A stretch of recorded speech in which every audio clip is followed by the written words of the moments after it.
warahmatullahi wabarakatuh. Alhamdulillah wassalatu wassalamu ala rasulillah wa ala alihi wa sahbihi wa man tabi'ahum wa wala. Kullu mauludin rahinatun bi'aqiqatihi. Setiap anak yang lahir maka anak itu dalam keadaan tergadai. Kalau cincin kita tergadai, surat mobil tergadai, maka ketika ada duit kita tebus. Bagaimana cara menebus anak yang tergadai tadi? Tuzbahu anhu yawma sabi'ihi, disembelihkanlah kambing pada hari ke-7, yuhlaku, dicukurkan rambutnya, wa yusamma, dikasihlah nama yang baik. Yang pertama tuzbahu anhu yawma sabi'ihi, disembelihkan kambing di hari ke-7. Kalau tak bisa di hari ke-7, hari ke-14. Kalau tak bisa hari ke-14, hari ke-21. Kalau tak bisa hari ke-21, tak usah ditengok kalender lagi. Sebulan, 2 bulan, setahun, 2 tahun, 3 tahun. Bahkan dalam mazhab Syafi'i, karena banyaknya jamaah yang bertanya, kami dulu kecil belum diakikahkan. Apakah sesudah kami berumur 30, 40 tahun yang berduit boleh akikah? Kata Imam Nawawi dalam kitab Majmu' Syarah Muhadzab, boleh berakikah walaupun sudah umur 40 tahun. Jadi kalau ada di antara bapak ibu hadirin hadirat yang waktu kecil dulu belum berakikah, balik dari sini saya masih bisa datang lagi. Tapi hanya akikah saja, jangan minta dialih bagaimana. Nanti putus saja ini. Yang kedua, yuhlaku, dicukurkan rambutnya. Maka Sayyidina Hasan dan Sayyidina Husain dicukurkan rambutnya, ditimbang seberat perak. 1 gram perak sekarang 70.000. Jadi kalau berat rambut anak itu 10 gram berarti 700.000. Adapun orang yang menimbang rambut anaknya dengan emas, maka itu dia pakai kias. Kiasnya tak salah, karena kiasnya dari perak ke emas. Yang tak boleh itu dari emas ke perak.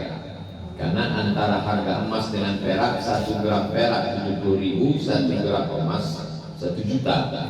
Iya kalau anak itu rambutnya tipis, kalau gondrong sampai 1 on 100 juta. Tapi sebetulnya 100 juta itu tidak ada apa-apanya dibanding nikmat seorang anak.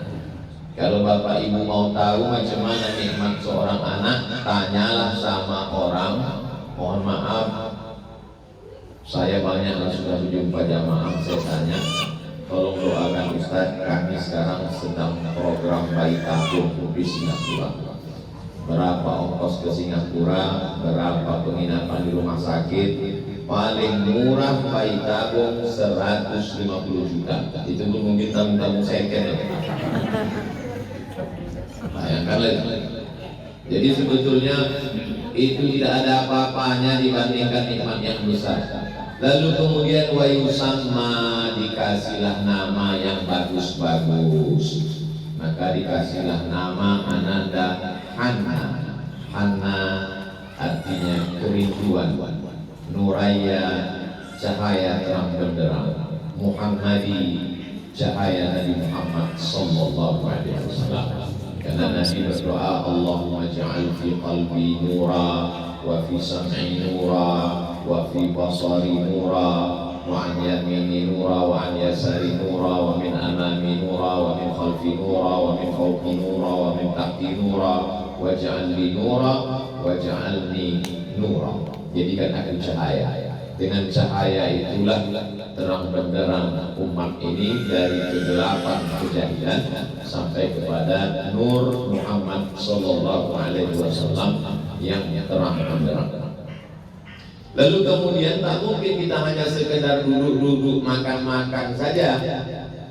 Tadi sudah dipantunkan pula oleh Ustaz Azhari tadi tentang masalah kopi tadi. Cuman ibu-ibu itu tak ada yang membalas di belakang. Sebetulnya ibu kalau mau membalas, kalau lampuan ke Indragiri dulu, jangan lupa membawa pedang.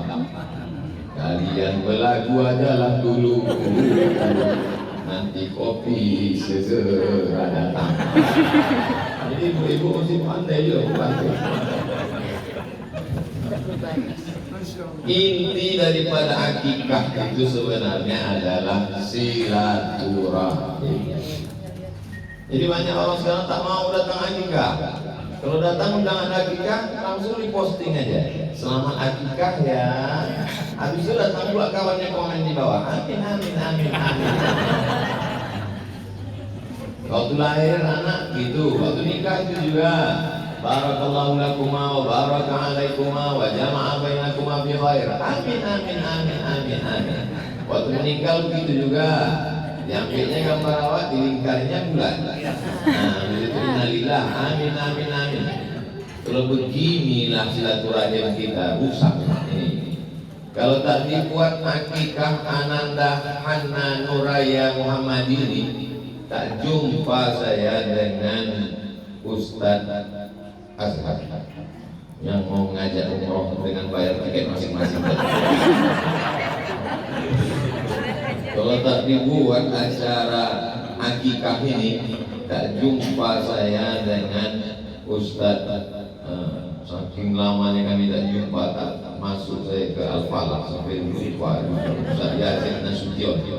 Nah, saktian dulu. Kalau tak dibuat acara akikah ini, tak jumpa saya dengan Kakanda Dr. Anda Hajjah Rahmawati Jamal MA. Kalau tak dibuat akikah ini, tak jumpa saya dengan Ananda Farhan Muhammadi. Karena saya ke rumah dulu waktu nikah. Datangnya akikah. Datang sekali lagi nanti waktu anaknya nikah.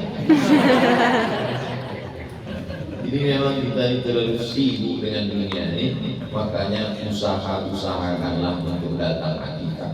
Kau kenapa tak datang akikah kemarin? Saya ini Pak Ustaz darah tinggi, jangan makan kambing. Menengok kambing aja pun naik darah tinggi.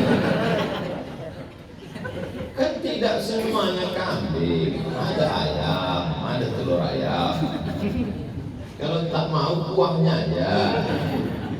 Tapi setelah saya baca-baca, sebetulnya menaikkan darah tinggi itu bukan kambing. Yang menaikkan darah tinggi itu air putih. Kalau tak percaya, coba nanti ibu kasih laki ibu makan siang. Mana makanan mak? Kasih air putih. Mana makanan mak? Kasih air putih. Yang dua itu soal naik dan tinggi.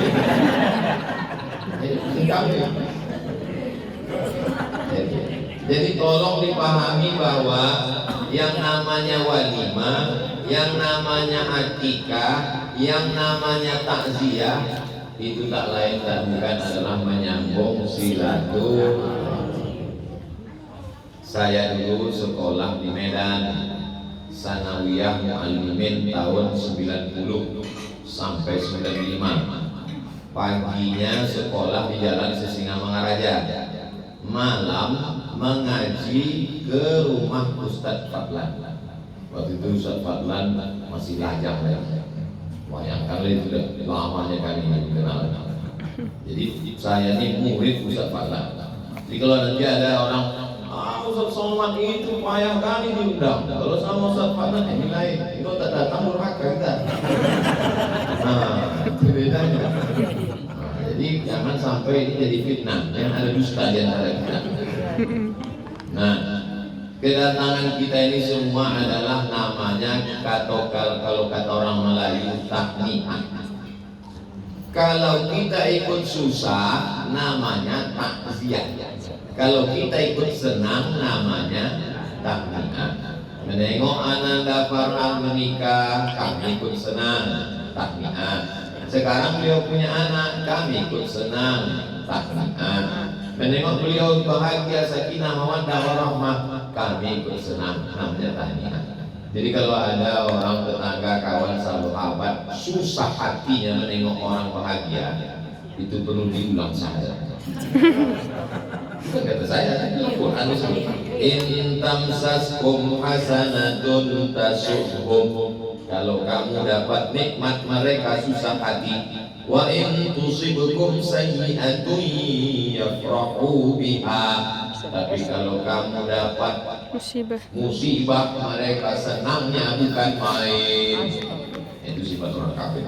Hari ini sebenarnya kita ini semua datang ingin menunjukkan kami ikut senang dengan kebahagiaan Sahibul Bait beserta seluruh keluarga. Saking senangnya Ustaz Yahya datang dari jauh. Cuma orang minta pula mau kasih tahu bahwa kita mesti pakai batik. Apa salahnya di WA tadi kan? Ustaz pakai batik. Jadi tahu saya pakai apa. Berapa kali saya kena kurang itu lagi kurang silaturahmi. Nah, setelah dijelaskan hukum akikah, ada silaturahmi di dalamnya. Kenapa pula pakai menyanyi-nyanyi tadi? Abtabi'ul himla abismidzatil aliyah mustadirran faidal barakati ala ma ana lahu wa aulad. Allah Allah. Kalau tidak kita buat pembacaan Barzanji dan Marhaban ini, bergeserlah tradisi ini dengan keyboard tunggal. Makanya nanti ke depan mesti ada musabaqah Barzanji. Ada kampung di Irak, nama kampung itu Barzanjah. Orang Barzanjah disebut Barzanji, orang Makkah disebut Makki, orang Madinah disebut Madani, orang Kampar disebut Kampari. Jadi,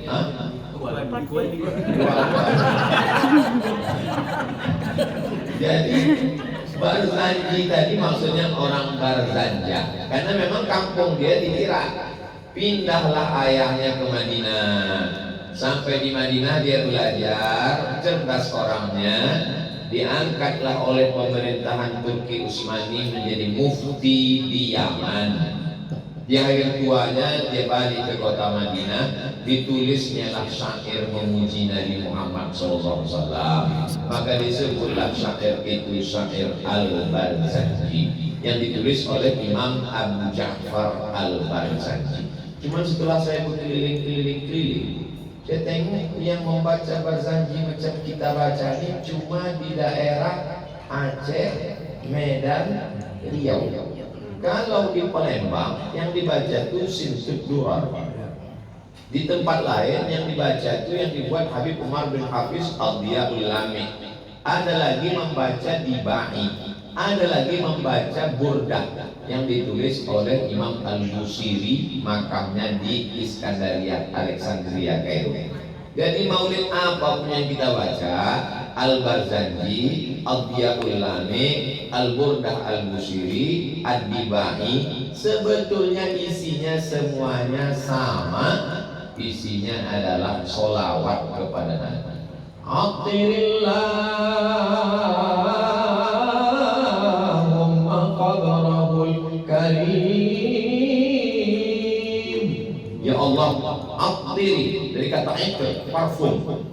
Harumkanlah makam Nabi Muhammad sallallahu alaihi wasallam bi'arfin syaziyyin bi salatin wa taslimin, dengan salawat dan salam kepada Nabi Muhammad sallallahu alaihi wasallam. Kemudian isi daripada maulid itu adalah sejarah Nabi. Jadi waktu kami masuk, mohon maaf terlambat tadi, sudah sampai kepada nasab Nabi Muhammad sallallahu alaihi wasallam. Kemudian Ananda Farhan membacakan walamma amma min hablihi syahrani ala al-mashhuril aqwalil marwiyah tufiya bil madinatil munawwarati abuhu Abdullah. Ketika 2 bulan dia dalam kandungan ibunya, meninggallah ayahnya waktu sedang berdagang di kota Al-Madinah Al-Munawwarah. Saya punya menyebut Allah Allah, kata Ustaz Azhar, inna lillah. Jadi sebetulnya kalau kita pahami, kalau kita bacalah maulid ini, maka kita sama dengan bersolawat kepada Nabi. Dengan membaca maulid, maka kita sudah mengajarkan sirah kepada anak-anak kita. Lalu kemudian ditunjukkanlah membaca Quran untuk anak kecil. Begini memang semestinya. Kadang di beberapa tempat saya tengok yang membaca Quran ini, orang tua baca Quran tak salah, tapi menengok anak kecil ini ada bahasa yang tersembunyi. Artinya di rumah nih anak kecilnya aja begitu, apalagi yang besar. Jadi kalau anak kecil dibuat membaca, dulu ada orang menelpon saya, Ustaz Somad, itu tari persembahan itu haram itu Ustaz, tolong Ustaz ceramahkan tari persembahan haram. Saya bilang gimana haramnya? Karena ada kata sembah, yang disembah itu kan Allah. Masa pula menyembah bupati gubernur? Oh kalau gitu kita robah, tak usah dibuat tari persembahan, apa namanya? Tari ahlan wa sahlan. Yang buat orang Pak. Tetap juga haram Pak Ustaz. Gimana letak haramnya? Karena yang menari itu membawa tepak sirih itu anak gadis. Pejabat-pejabat itu kalau menengok anak gadis itu lupa bininya di rumah. Oh kalau begitu kan robah buat anak TK, saya bilang. Nanti anak TK menari. Akhirnya di beberapa tempat anak TK menari membawa tepak sirih. Saya pun awal-awal dulu tausiah dibawakanlah tepak sirih. Saya ambil sebiji selembar sirih. Rupanya disobek sedikit aja. Apa tak tahu selembar merah juga.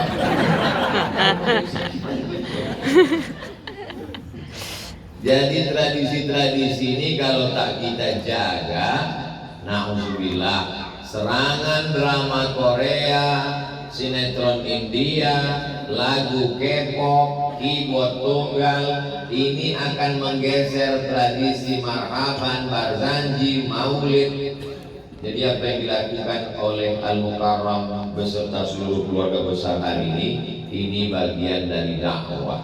Walaupun saya hanya menyampaikan di rumah ini, tapi ini berapa banyak TV yang sedang streaming. Dan ini akan di-upload nanti ke channel masing-masing. Jangan lupa subscribe, like, share, dan komen. Nah, buat endorse juga. Juga viewer kan. Jadi sebetulnya di bagian dari syiar, bagian dari dakwah. Mudah-mudahan nanti lahir anak cucu kita buat misalnya.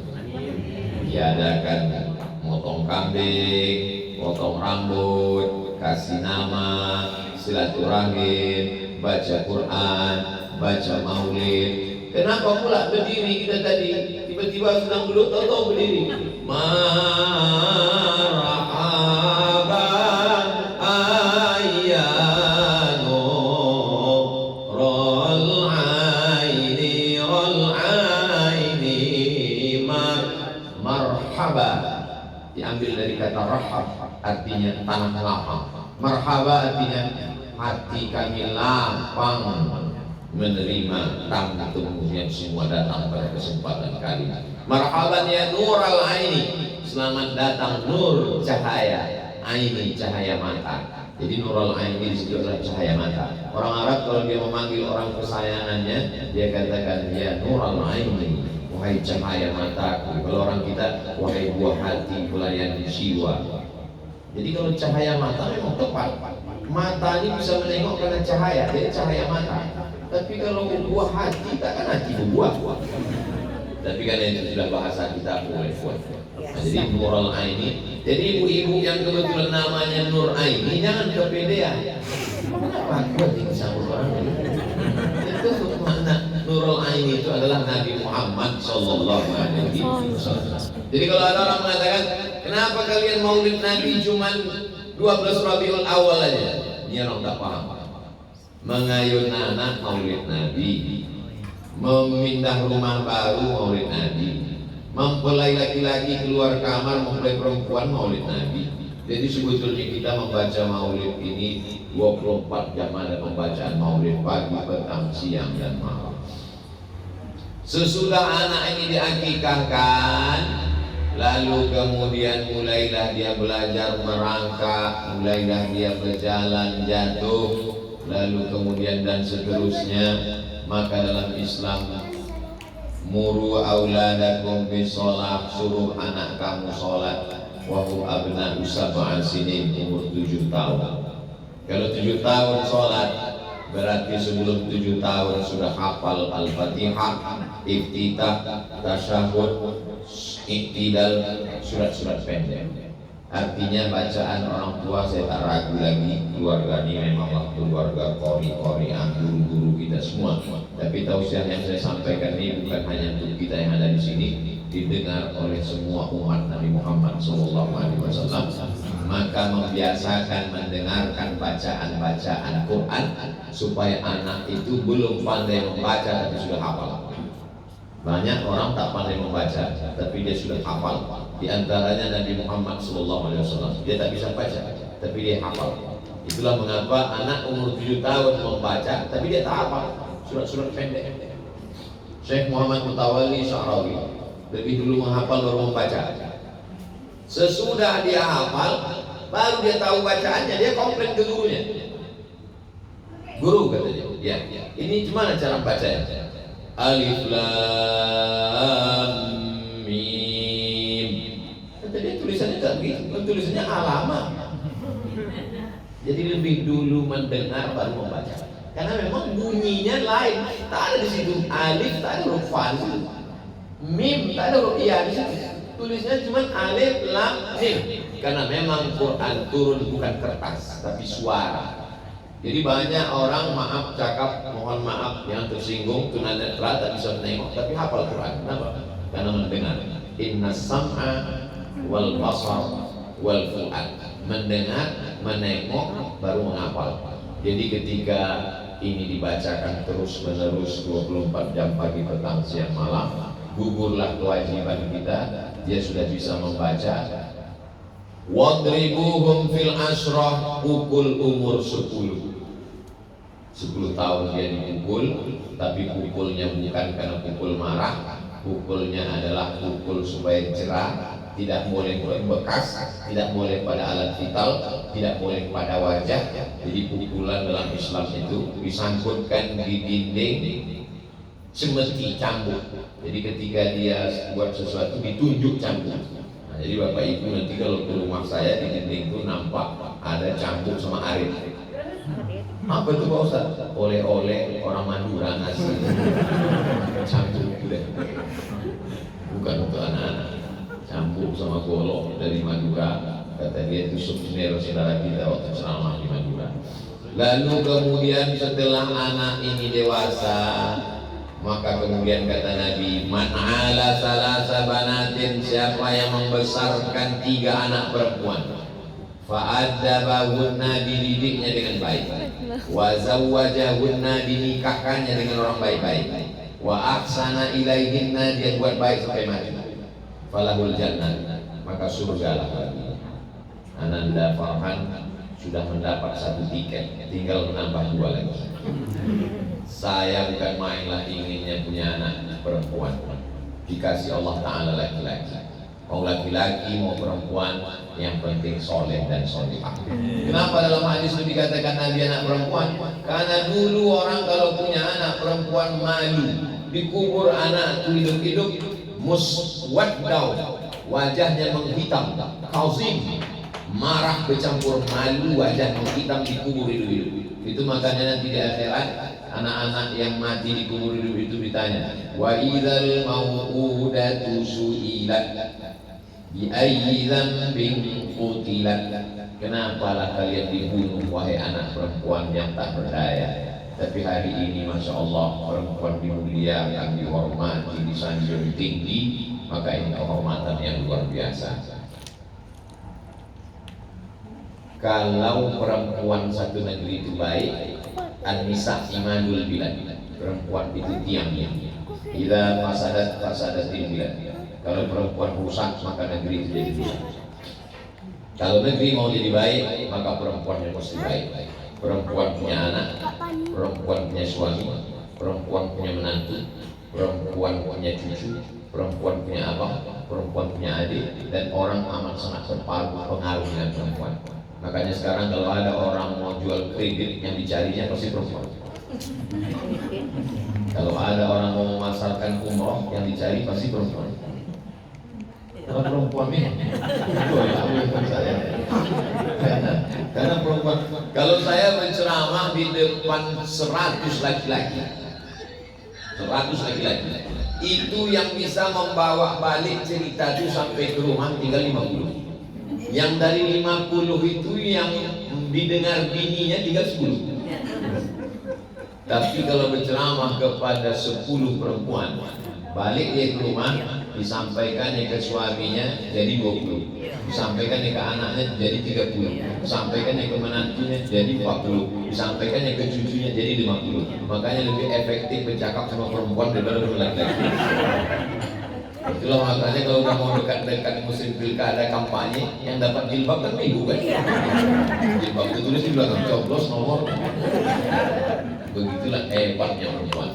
Ini sekarang yang paling dikhawatirkan sekarang ini, yang paling ditakutkan orang satu gerakan. Apa dia? Grup WhatsApp mama. Yang bilang bukan saya, Rocky Gerung. Jadi ibu-ibu sekarang punya peranan yang luar biasa. Namanya gerakan emak-emak radikal. Artinya kalau perempuan baik, maka negeri ini menjadi baik karena dia punya komunitas kebaikan-kebaikan.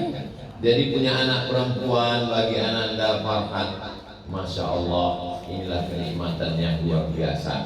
Dulu dokter itu mengatakan, selamat Ustaz Somad, setelah kami lihat di USG anak Ustaz perempuan. Saya laki-laki, adik laki-laki, tak ada keluarga kami perempuan. Dibilang dapat anak perempuan, aduh senangnya. Pas lahir, nah, saya tak percaya kan. Ditanya, ibu bilang kemarin katanya perempuan. Anak Ustaz ini pandai menyembunyikan. Bapak Ibu yang dimuliakan Allah Subhanahu wa Ta'ala, maka ada juga sebagian orang mengatakan kalau kita punya anak perempuan Pak Ustaz, dalam hadis itu kan katanya waladun sholihun idza matal insan. Hadisnya ada dalam Sahih Muslim. Selalu orang menyebutnya idza mata ibnu Adam, tapi dalam Sahih Muslim idza matal insan. Idza matal insan, kalau manusia mati, inqata'a amaluhu, putus amalnya kecuali 3. Shadaqatul jariyah, ilmun yurtafa'u bih, waladun sholihun. Itu kan waladun sholihun anak laki-laki Pak Ustaz. Makanya kalau baca hadis tengok syarahnya. Dalam syarah Bulughul Maram min Adillatil Ahkam, Imam Al-Hafiz Ibnu Hajar Al-Asqalani. Kalau waladun, anak perempuan sama anak laki-laki masuk. Tapi kalau ibnu, hanya anak laki-laki saja. Seandainya Nabi mengatakan ibnun sholihun, anak perempuan tak masuk. Tapi dalam hadis itu dikatakan waladun, maka anak perempuan masuk. Jadi jangan berkecil hati punya anak perempuan. Banyak juga orang sekarang kalau ditanya, anak kau berapa? 3, tapi perempuan. Aku berapa pakai tapi? Bangga punya anak perempuan. Nah ini hari ini kita hadir menengok cucu kita perempuan. Tadi kenapa pula Ustaz punyahkan kurma itu? Sampailah Nabi ke kota Madinah. Perempuan pertama yang melahirkan di kota Madinah namanya Asma. Pakai alif, Asma. Kalau tak pakai alif sesak nafas. Asma. Asma pun membawakan anaknya laki-laki. Dikasih nama Nabi anak itu Abdullah, karena nama yang paling bagus adalah nama yang dilengketkan ke Allah. Abdullah, Abdurrahman, Abdurrahim, Abdul Somad. Ini anakku ya Rasulullah, kata Asma. Datang Nabi dikunyah-kunyah lah kurma. Habis itu cairan kurma itu dimasukkan ke perut bayi. Kita kalau kita tanya emak kita, nenek kita, Nek, kenapa anak bayi itu dikasih kurma? Memang udah begitu dari dulu. Sampai banyak tanya masuk neraka orang. Jadi ditelitilah di Ain Shams University Kairo. Rupanya anak yang baru lahir ini kedinginan, menggigil dia. Itu makanya banyak di rumah sakit anak yang baru lahir itu kan dimasukkan ke dalam kotak macam akuarium, inkubator. Karburator. Inkubator. Saya tahu, cuma ngetes saya. Masih ingat apa tidak? Dimasukkanlah anak yang kedinginan tadi ke dalam inkubator, lalu di setel beberapa derajat Celcius. Sesudah itu perawat tuh pun asik main handphone. Nah, begitu ditengok budak tuh masak. Kita kalau kedinginan kan minum teh, kalau kedinginan minum bandrek. Anak kecil kecil bandrek mana bisa? Jadi macam mana menghangatkan badannya? Itulah maka digunakan air kurma masuk air gula ke dalam badan. Mukjizat Nabi Muhammad SAW. Well, sekarang sesudah 1400 tahun barulah orang sadar. Oh, bulan. Begitu rupanya hebatnya Nabi Muhammad SAW. Nabi Muhammad bukan dokter, tapi dia tahu apa yang diperlukan untuk janin bayi. Begitu lahir anakku, saya pun mengazankan ke telinga sebelah kanan. Telinga sebelah kanan diazankan. Allahu Akbar, Allahu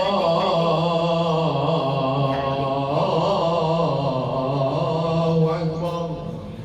Itu bukan azan ke masjid, itu azan ke bayi. Sekarang banyak juga kita perhatikan di masjid ini, azan sholat bunyi azan bayi. Itu maka orang tak bersih. Azan akikah juga bunyinya sama. Dalam hadis riwayat Imam At-Tirmidzi, mengazankan anak bayi itu hadisnya dalam Sunan Tirmidzi. Status hadisnya hadis hasan. Sekarang ada orang melarang, jangan azankan anak bayi lahir, jangan diazankan. Itu kata Imam Tirmidzi hadisun hasan. Hadis paling tinggi sahih, di bawah sahih hasan. Hasan sama sahih ini tidak ada. Kalau Tuhan cuma beli kubis dibeli di kota Padang. Begitu ceramah habis hampir habis kopi pun sudah. Ini tuh membalas yang tak sabar bertanya. Jadi ketika anak itu lahir, yang dibisikkan pertama kali ke telinganya adalah kalimat tauhid, la ilaha illallah. Ustaz, waktu anak Ustaz lahir, Ustaz azan kan itu? Ya. Pegang kepalanya sebelah kiri, telinganya sebelah kanan. Terus apa yang Ustaz inginkan dari anak Ustaz itu? Aku ingin dibalasnya pula nanti waktu aku mati, dialah yang membisikkan ke telinga sebelah kanan, la ilaha illallah. Anak perempuan pun bisa menalkinkan sunnah, laqinu mautakum. Sekarang orang terbujur kaku di ruang ICU kota besar Pekanbaru, 1.200.000 orang penduduk Pekanbaru ini, tapi orang tua itu sunyi di tengah keramaian. Telepon anak pertama di mana? Luar kota. Anak kedua di mana? Lagi piknik. Anak ketiga mana? Tugas kantor. Apalah gunanya dikandung 9 bulan 10 hari, disusukan 2 tahun, meregang nyawa melahirkannya. Saat awak meregang nyawa sakratul maut pun tak bisa dia datang membisikkan di telinga kita. Jadi pesankan saya pesankan itu keponakan saya ke anak saya, nanti kalau kau tengok aku sakit, bisikkan ke telinga. Ibu pun gitu juga, kalau nampak bapak cuma sakit tak bisa semain subuh, bisikkan. Belum lagi kan? Sikit aja, sikit talqin, cepat aja mau mati gitu. Pesan-pesan somat juga. Sakitnya itu memang mau sakit sakratul maut. Intinya sesudah takbir kita katakan kalimatu haqqin 'alaiha nahya wa 'alaiha namutu wa biha nu'aji. Dengan itu kita hidup, dengan itu kita mati, dengan itu pula nanti kita dibangkitkan di padang mahsyar insyaallah. Bersama kita di rumah ahli bait ini dalam kebahagiaan atas kelahiran Ananda Hana Nuraya Muhammadi, bersama pula kita nanti di surga Jannatul Firdaus. Almarhum ma'aman ahab, orang akan bersama dengan siapa yang dia cintai. Kalau kita cinta dengan guru kita, cinta dengan sahabat kita, cinta dengan ananda kita, maka bersama pula kita nanti sama-sama ahlul iman wal islam, bersama-sama dengan ahlul syahadah, asyhadu an la ilaha illallah wa asyhadu anna muhammadan rasulullah sallallahu alaihi wasallam.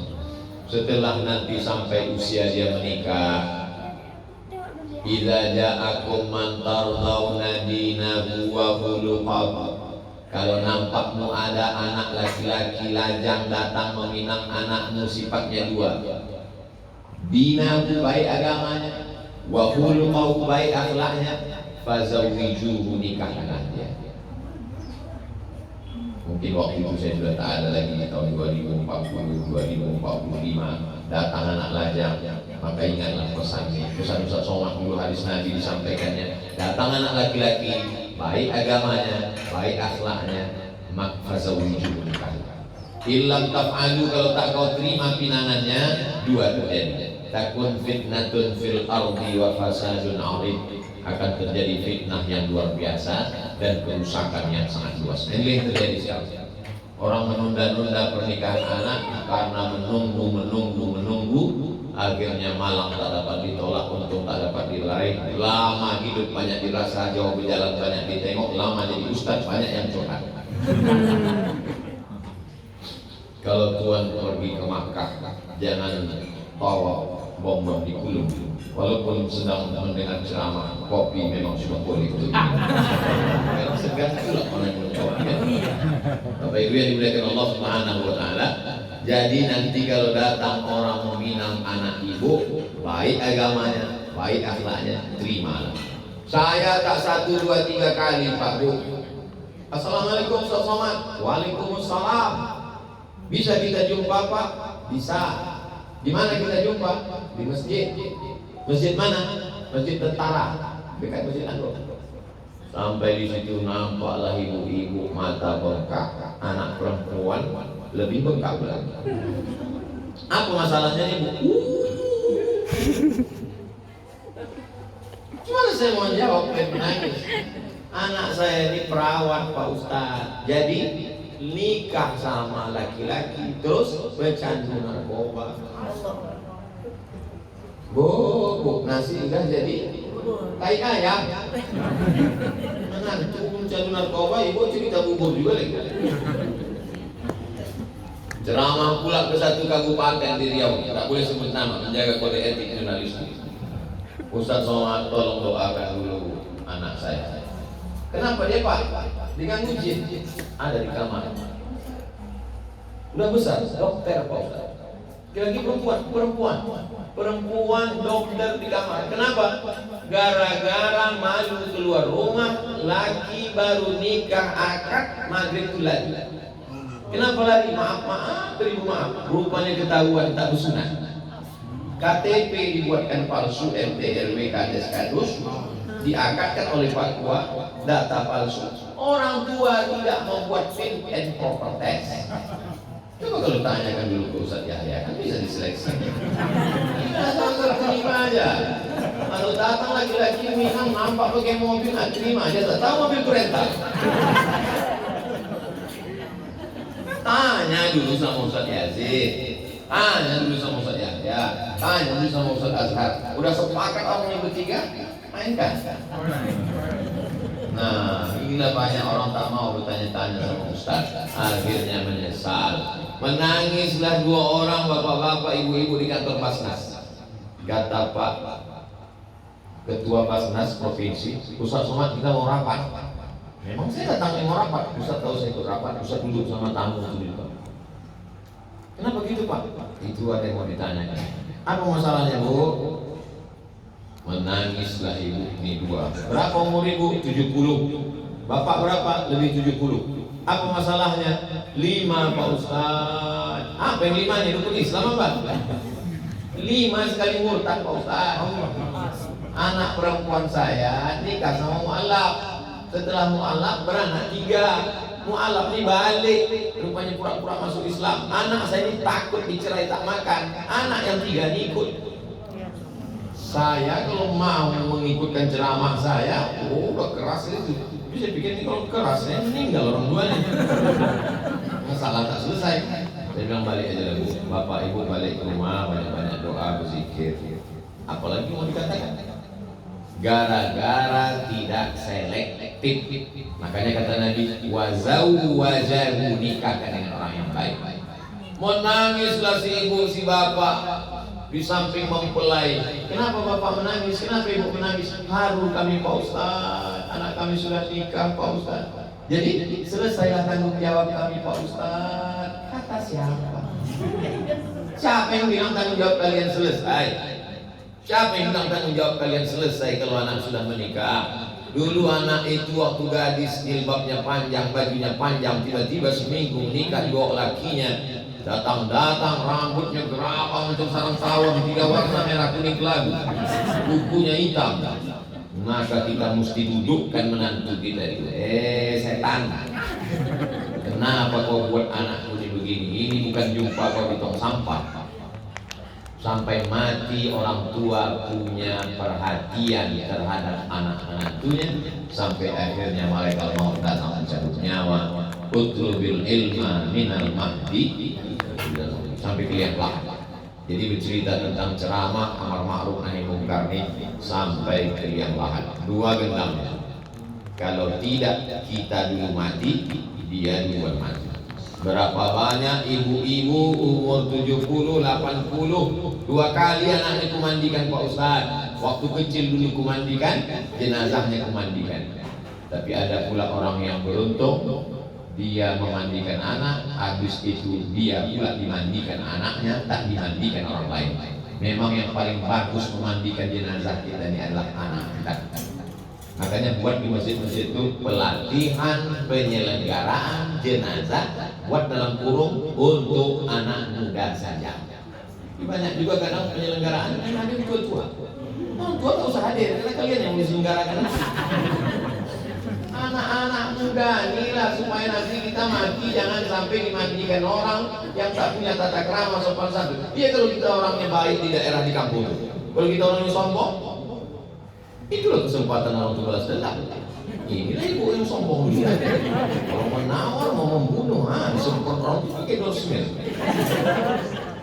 Saudara yang dimuliakan Allah Subhanahu wa Ta'ala, makin lama tausiah saya ini, masjid pun sudah suara mengaji. Oh, jam 12. Kopi pun belum juga diminum anggotanya. Itulah agaknya yang dapat saya sampaikan sebagai cerita-cerita untuk menyenangkan hati guru kita, ananda kita. Mudah-mudahan kita termasuk orang-orang yang mendapatkan keturunan yang soleh. Akhirnya saya ucapkan barakallahu laka fil mawhubah wa syakartal wahid wa ruzikta birraha wa balagha asyuddaha. Itu yang dipesankan Nabi mendoakan anak yang lahir. Barakallahu laka fil mawhubah. Semoga Allah berikan berkah pada engkau wahai ananda Farhan atas anak yang sudah dikaruniakan Allah. Wa syakartal wahid, engkau menjadi orang tua yang bersyukur kepada Allah. Wa ruzikta birraha, engkau mendapatkan baktinya. Wa balagha asyuddaha, panjang umurnya, menjadi anak yang soleh dan solehah, menghafal Quran, mujahid fisabilillah, menjadi harapan dunia akhirat. Berkah selalu, terima kasih. Banyak kata-kata saya yang menyinggung perasaan, tak berkenan di hati, tak sopan, kurang adat. Al-Fakir Abdul Somad mohon maaf. Sudikah Bapak Ibu maafkan saya? Menangkap buyuk di Selasi. Thank you dan terima kasih. Assalamualaikum warahmatullahi wabarakatuh.